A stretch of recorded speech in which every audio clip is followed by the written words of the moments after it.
علی مولا علی مولا علی مولا علی مولا علی مولا علی مولا علی مولا علی مولا سخنوروں کے لیے ہے بڑی اساس قلم، وفا کی بات کرے گا وفا شناس قلم، علی کا ذکر ہے واجب اگر ہے پاس قلم، علی کا ذکر نہ لکھا تو بے لباس قلم، قلم کا اوج یہی ہے کہ ان کی بات کرے، علی کے ذکر سے تذکیر کائنات کرے۔ اعوذ باللہ من الشیطان الرجیم، بسم اللہ الرحمن الرحیم،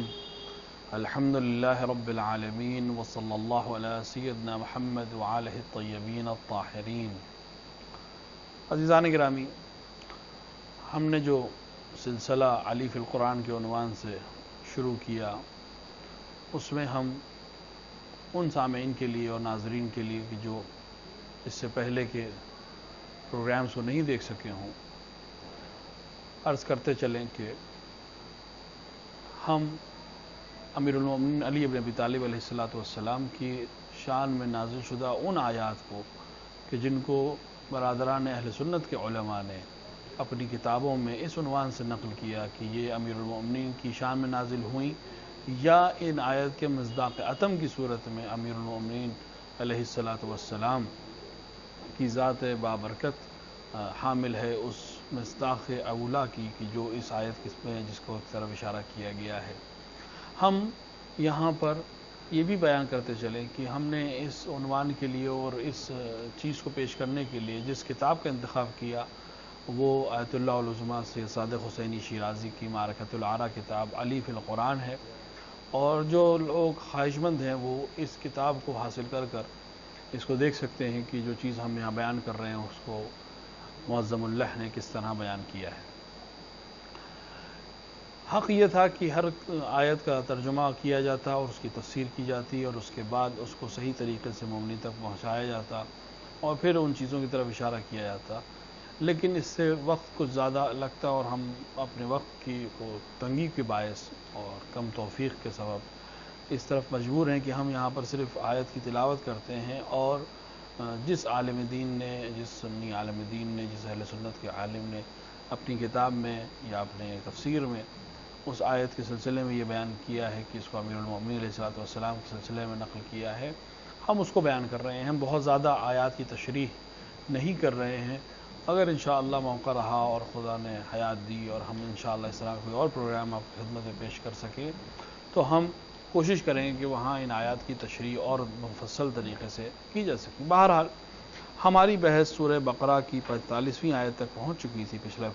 قسط میں اور پچھلے برنامے میں۔ ہم یہاں پر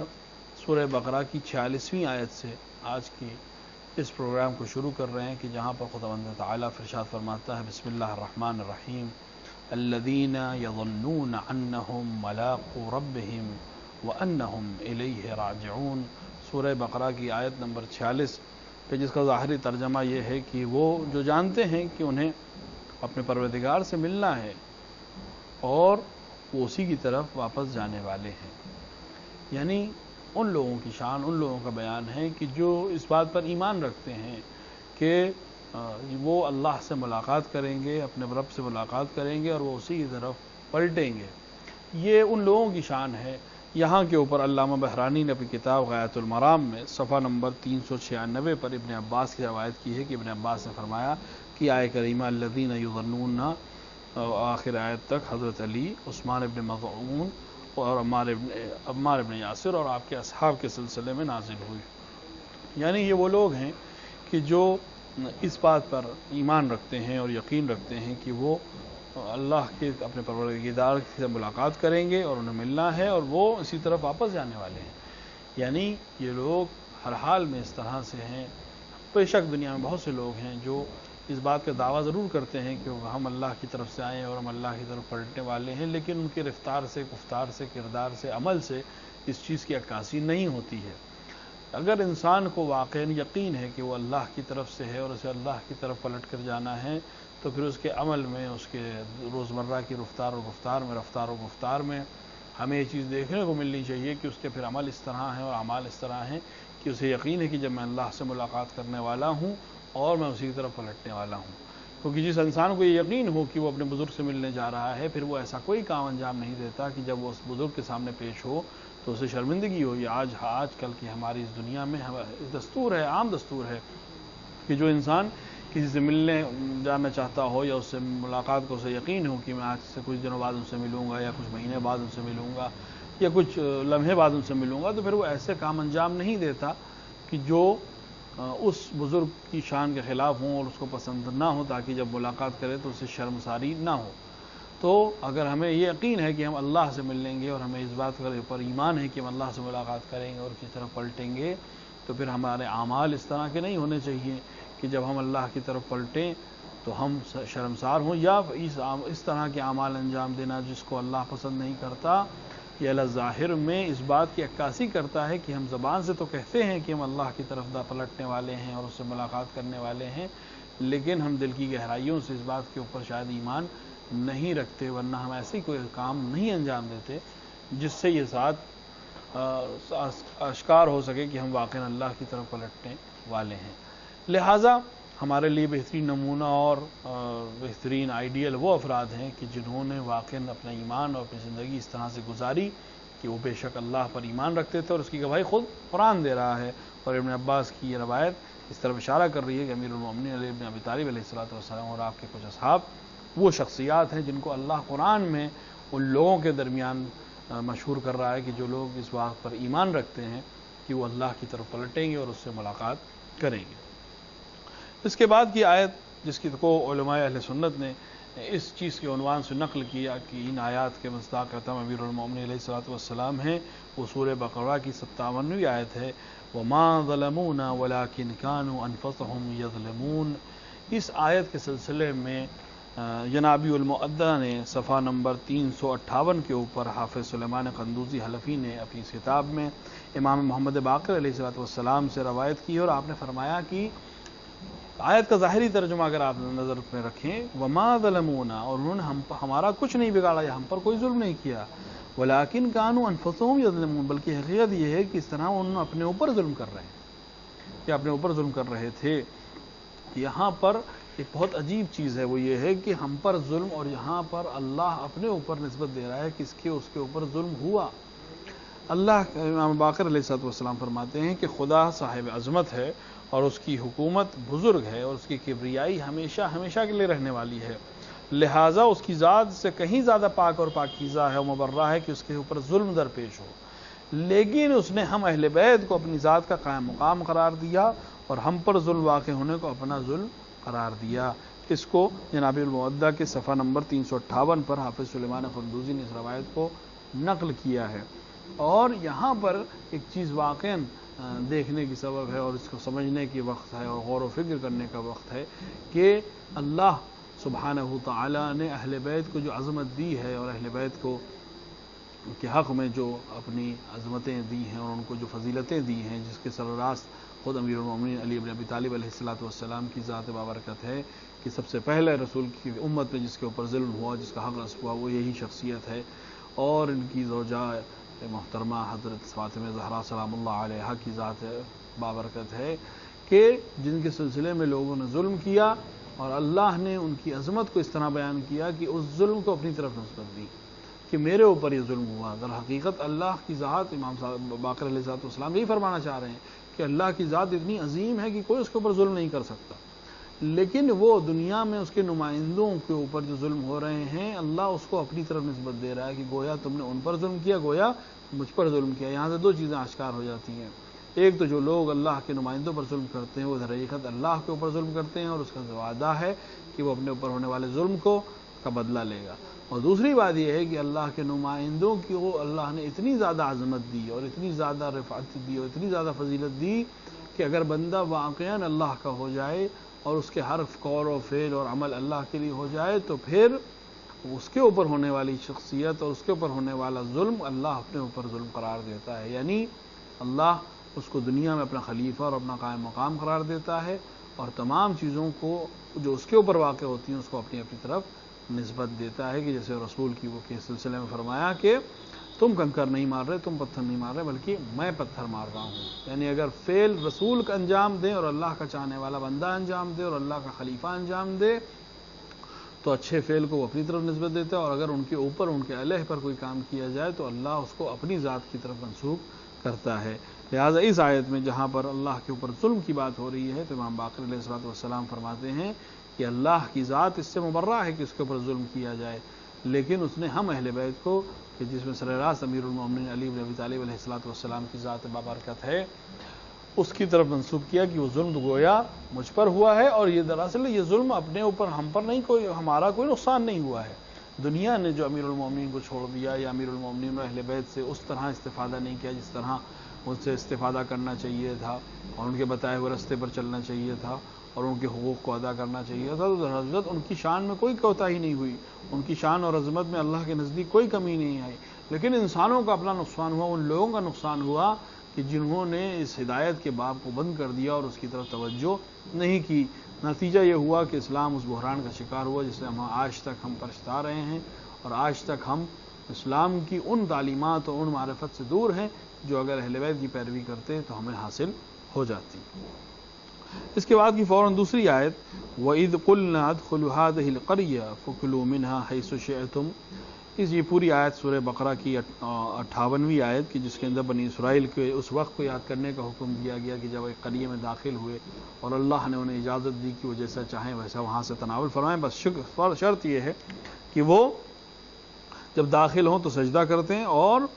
دروازے پر سجدہ کریں، اور یہ کہتے ہوئے داخل ہوں کہ ہم توبہ کر رہے ہیں. یہاں کے اوپر فقیہ شافعی جلال الدین سیوطی نے اپنی تفسیر در المنصور میں خداوند عالم کے اس قول کے ذیل میں اس روایت بیان کی ہے کہ ابن ابی شعبہ نے علی بن ابی طالب علیہ الصلوۃ والسلام سے روایت کی کہ انہوں نے فرمایا کہ ہماری مثال اس امت میں سفینہ نوح اور باب حتیٰ کی مثال ہے. یعنی در المنصور میں سورہ بقرہ کی اس آیت نمبر 58 کے ذیل میں اس چیز کو دیکھا جا سکتا ہے کہ جہاں پر علامہ جلال الدین سیوطی نے اس کو نقل کیا ہے کہ امیر المومنین کی مثال اس امت میں بالکل اسی دروازے اور اسی حتے کی مثال ہے کہ یعنی جس طرح وہاں پہ اللہ نے کہا تھا کہ جو لوگ یہاں پہ توبہ کریں گے اور اس دروازے سے سجدہ شکر کر کے داخل ہو جائیں گے میں ان کو معاف کر دوں گا اور ان کی رزق کو زیادہ کر دوں گا، تو بالکل اسی طرح اس امت میں جو لوگ امیر المومنین سے تمسک کریں گے اور امیر المومنین علیہ الصلوۃ والسلام سے اپنے دین و معرفت کو حاصل کریں گے تو خدا ان کے گناہوں کو بھی بخشے گا اور خدا ان کے رزق میں وسعت عطا کرے گا اور ان کے لیے ان دروازوں کو کھولے گا جو معرفت اور کیا سبب بنیں گے.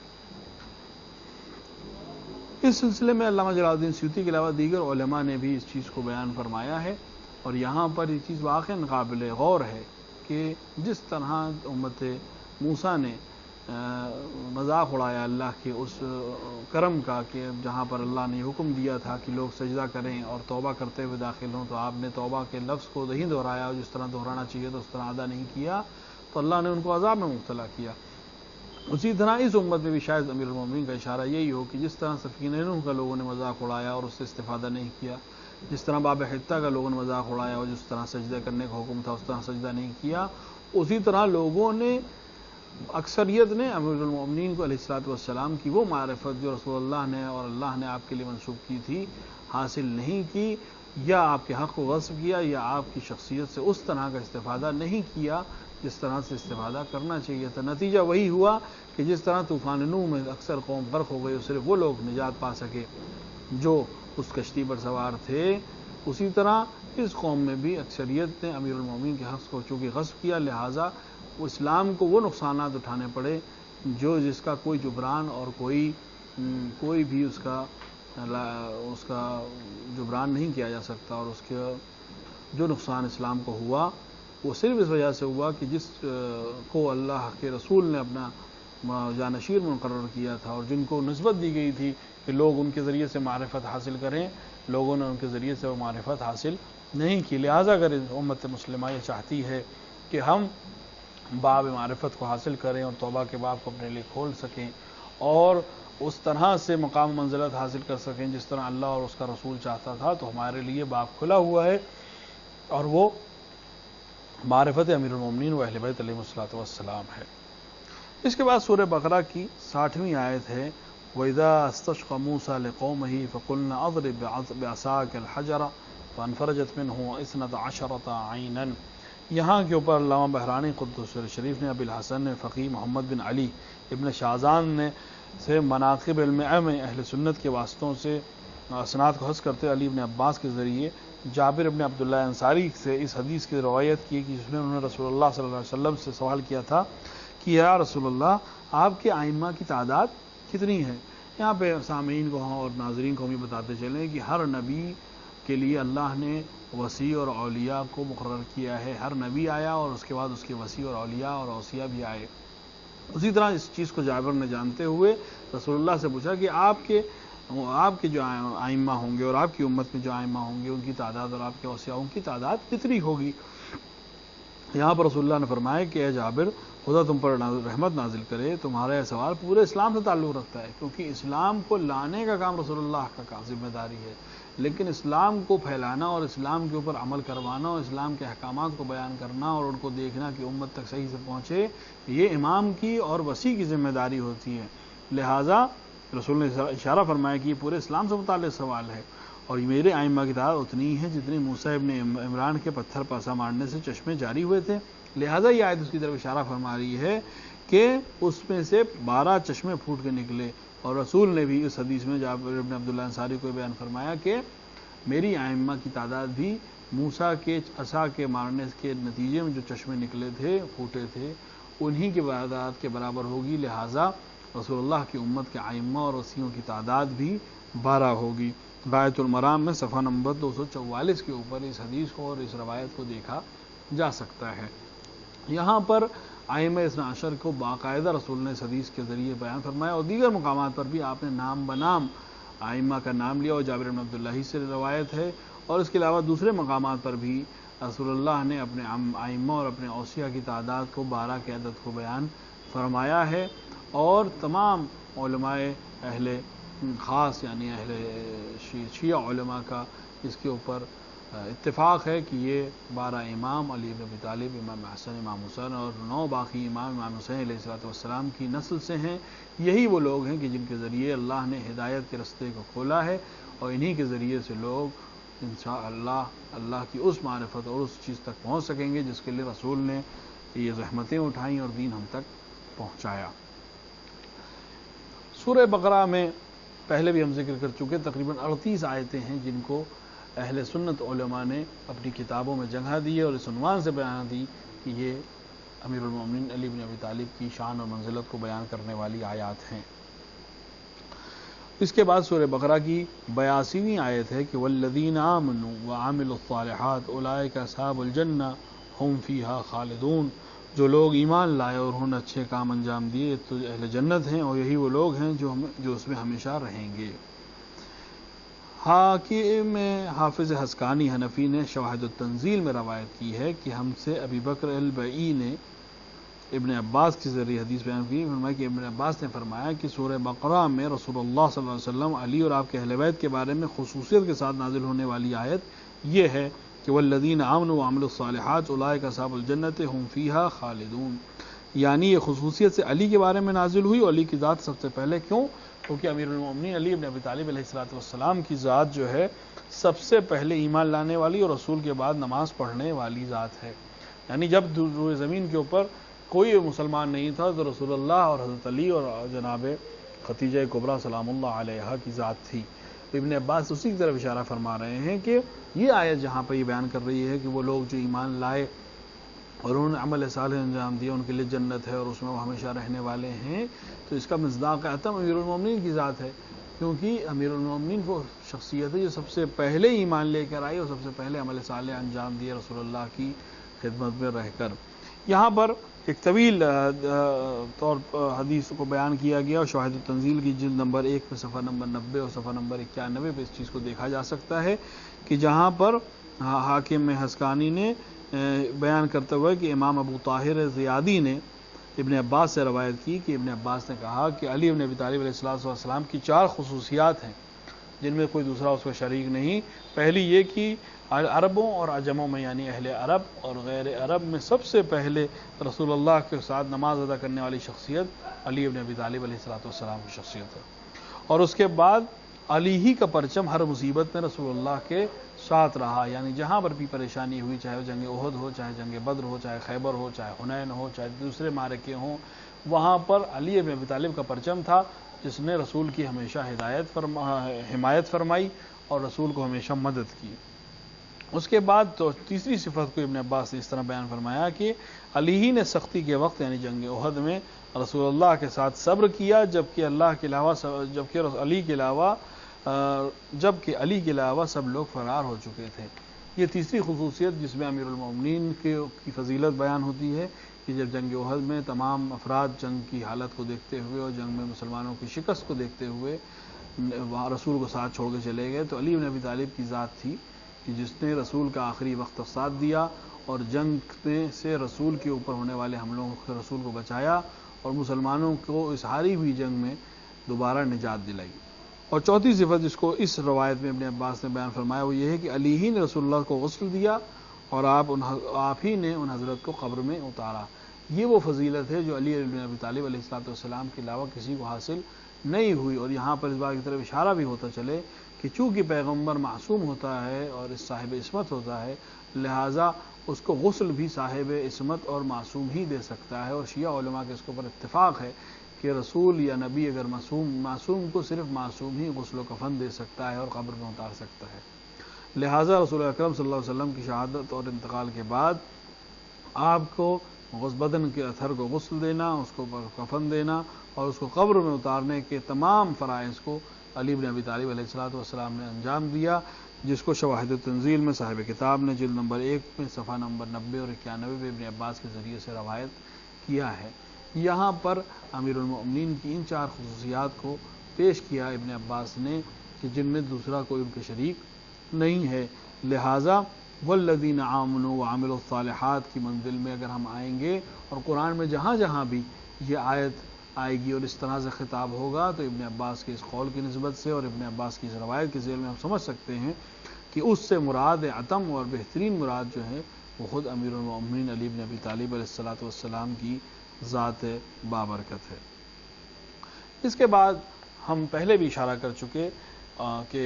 سورہ بقرہ کی پچھلی ایک آیت میں بھی اس چیز کے اوپر ذکر ہوا تھا، یہاں پر ہم صرف اشارہ کر لیں گے کہ سورہ بقرہ کی آیت نمبر 124 میں دوبارہ جناب ابراہیم کا ذکر ہو رہا ہے اور اس امتحان کا ذکر ہو رہا ہے جو جناب ابراہیم سے لیا گیا، اور اس کو خداوند عالم نے اس طرح اس کو قرآن میں بیان فرمایا کہ وَإِذِ ابْتَلَىٰ إِبْرَاهِيمَ رَبُّهُ بِكَلِمَاتٍ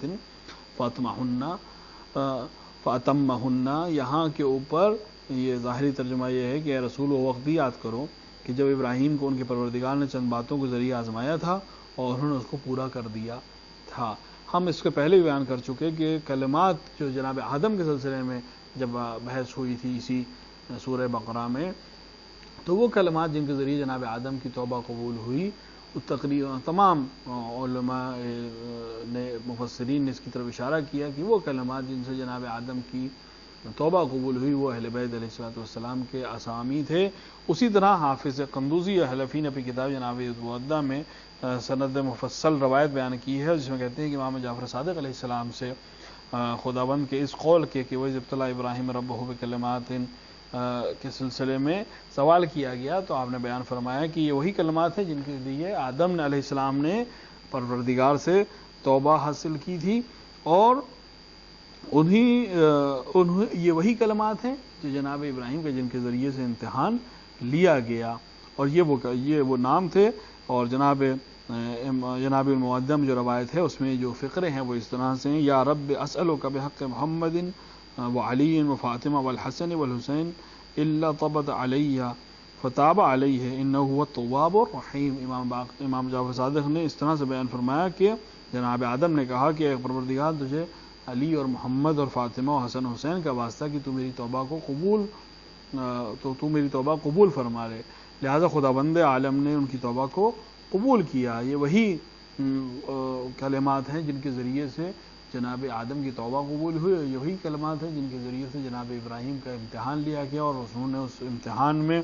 کامیابی حاصل کی۔ اور یہاں پر فرزند رسول سے جب راوی نے سوال کیا فَأَتَمَّهُنَّ کا مطلب کیا ہے، تو امام نے فرمایا فاطمہن الی القائم المہدی 12 اماما 9 من الحسین، کہ یعنی قائم مہدی جل اللہ تعالیٰ فرجہ الشریف تک 12 اماموں کی تعداد پوری کر دی گئی، اور ان میں سے 9 ذریت امام حسین علیہ السلام سے ہیں۔ جنابی المعدہ صفحہ نمبر 97 کے اوپر اس روایت کو جا کر دیکھا جا سکتا ہے، کہ جہاں پر اس روایت کے ذریعے ثابت ہو رہا ہے کہ وہ کلمات جو جن کے ذریعے جناب آدم کی توبہ قبول ہوئی، اور وہ کلمات جن کے ذریعے جناب ابراہیم کا امتحان لیا گیا، وہ کلمات کچھ اور نہیں بلکہ ولایت اور اسامی مبارک کے پنجتن علیبہ اور ائمہ 12 علیہم الصلاۃ والسلام ہیں۔ اس کے بعد کی جو مفصل حدیث ہے، اور وہ سورہ بقرہ کی وہی 124ویں آیت کے سلسلے میں جب ہم آگے بڑھتے ہیں،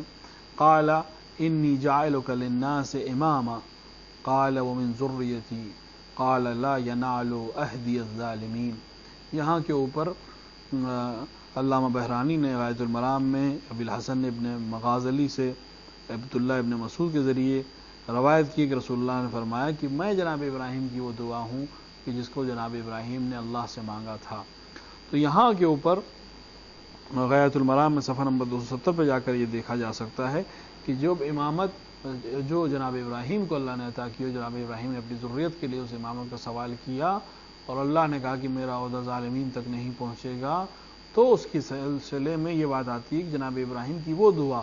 جو امامت کے سلسلے میں تھی، رسول اللہ فرماتے ہیں کہ وہ دعا میرے اور علی کے ذریعے پوری ہوئی، کیونکہ نہ میں نے نہ علی نے کبھی شرک نہیں کیا، کبھی بت پرستی نہیں کی، لہٰذا وہ عہدہ جو جناب ابراہیم کو اللہ نے امامت کا دیا تھا اور یہ وعدہ کیا تھا کہ ذریت میں سے جو ظلم نہیں کرے گا اس تک یہ عہدہ پہنچے گا، وہاں پر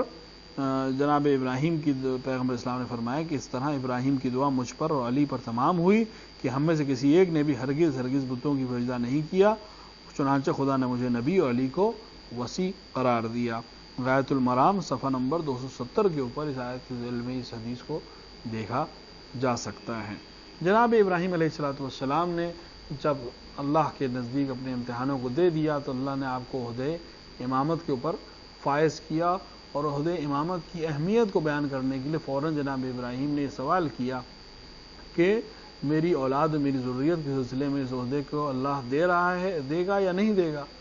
ومن ذریتی، اور میری ذریت کو کیا یہ عہدہ ملے گا یا نہیں ملے گا۔ یہاں پر اللہ نے یہ حکم دیا، یہ چیز بیان فرمائی کہ میرا عہدہ جو ہے وہ ظالمین تک نہیں پہنچے گا۔ تو یہاں پر جناب ابراہیم کی دعا کو رد نہیں کیا گیا بلکہ اب ان کی دعا کے قبول ہونے کی شرط کو بیان کر دیا گیا ہے کہ بے شک یہ عہدہ جو آپ کو دیا گیا یہ آپ کے بعد آپ کی ذریت تک پہنچ سکتا ہے، لیکن میرا عہدہ ظالمین تک نہیں پہنچے گا، اور ظلم کرنے والے شخصیات اس عہدے تک نہیں پہنچ سکیں گی۔ اب یہاں پر 2 صورتیں بنتی ہیں، یا تو ہم یہ تصور کریں کہ جناب ابراہیم علیہ السلام کی تمام ذریت ظالم تھی جو جناب ابراہیم کی شان اور جناب ابراہیم کو جو تاریخی حوالے سے صادق نہیں آتی ہے۔ دوسرا یہ ہے کہ ان میں سے سب کے سب عادل تھے اور ان میں سے کسی نے ظلم نہیں کیا، تو یہ بھی ثابت نہیں ہوتا تاریخ سے۔ تو بعض پھر یہاں پر تیسری راہ پہ سے یہ بچتی ہے کہ بعض ان میں سے عادل تھے اور بعض ان میں سے ظالم قرار پائے، تو جو ظالم تھے ان تک یہ عہدہ نہیں پہنچ سکتا، اور تاریخ نے دیکھا کہ جو ظالمین جناب ابراہیم کی نسل سے اگر کوئی پہنچا تو جناب ابراہیم نے کی نسل سے وہ لوگ جنہوں نے ظلم نہیں کیا اور اللہ کے ساتھ شریک قرار نہیں دیا، وہ اس عہدے پر فائز ہوئے، جس کو خود رسول اللہ نے یہاں پر بیان فرمایا کہ مجھے اللہ نے نبی اور علی کو وصی قرار دیا۔ ہمارے پاس جو محدود وقت ہے اس میں ہم نے آج جن آیات کو آپ کے سامنے پیش کیا یہ وہ آیات ہیں جن کو اہل سنت کے علماء نے اس طرح سے بیان کیا ہے کہ ان کے سے میں فضائل امیر المومنین علی بن ابی طالب علیہ السلام دیکھے جا سکتے ہیں۔ اگر ہم یہاں پر کوشش کرتے اور ان روایات کو بھی پیش کرتے جن کو شیعہ علماء نے نقل کیا ہے تو ان کی تعداد، ان آیات کی تعداد کہیں زیادہ ہو جاتی، لیکن ہم تاکہ ہماری یہ بات جامع ہو جائے اور اہل سنت حضرات اور برادران اہل سنت بھی اس طرح کی طرف متوجہ ہو جائیں کہ انہیں کے علماء نے بھی امیر المومنین کی شان میں جن روایات کو پیش کیا ان کی تعداد اس طرح سے ہے، تو ہم انشاءاللہ یہاں پر آگے بھی اس سلسلے کو جاری رکھتے ہوئے ان آیات کو آپ کے سامنے پیش کریں گے جن کو اہل سنت علماء نے اپنی کتاب میں امیر المومنین کی شان میں تحریر کیا ہے۔ وصلی اللہ علیہ سیدنا محمد وآلہ الطیبین الطاہرین۔ علی مولا علی مولا علی مولا علی مولا علی مولا علی مولا علی مولا علی مولا سخنوروں کے لیے ہے بڑی اساس قلم، وفا کی بات کرے گا وفا شناس قلم، علی کا ذکر ہے واجب اگر ہے پاس قلم، علی کا ذکر نہ لکھا تو بے لباس قلم، قلم کا اوج یہی ہے کہ ان کی بات کرے، علی کے ذکر سے تسخیر کائنات کرے،